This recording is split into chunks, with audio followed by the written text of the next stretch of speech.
தோழர்களே, 9ஆம் தேதிக்கு பிறகு 21ஆம் தேதி தான் அமைச்சரவையில் தேர்வது என்று நாம் முடிவெடுத்தோம்.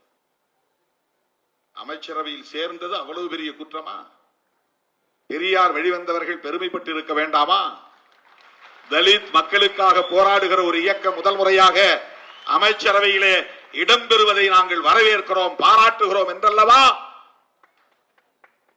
பெரியார் பாசறையில் இருந்து உருவான இயக்கங்கள் தலைவர்கள் அதில் உடன்பாடு இல்லை என்றாலும் கூட பாராட்டி இருக்க வேண்டும்.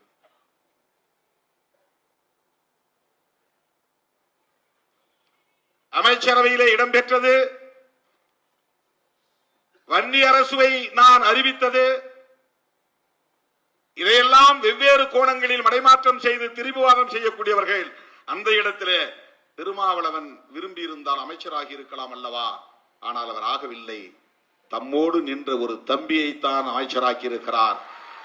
அதிலும் அவருடைய பெருந்தன்மை இருக்கிறது என்று யாராவது பேசியதுண்டா? அதை பாராட்டியதுண்டா? அதை சுட்டிக்காட்டியதுண்டா? அந்த வாய்ப்பை தான் பயன்படுத்திக் கொள்ள வேண்டும் என்றல்லவா திருமாவளவன் முனைந்திருக்க வேண்டும். ஆனால் அப்படி அவர் அதை செய்யவில்லை.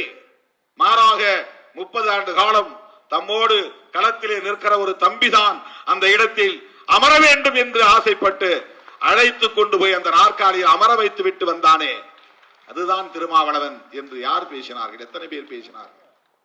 யார் சுட்டிக்காட்டினார்கள்? தோழர்களே, இதுவெல்லாம் உங்கள்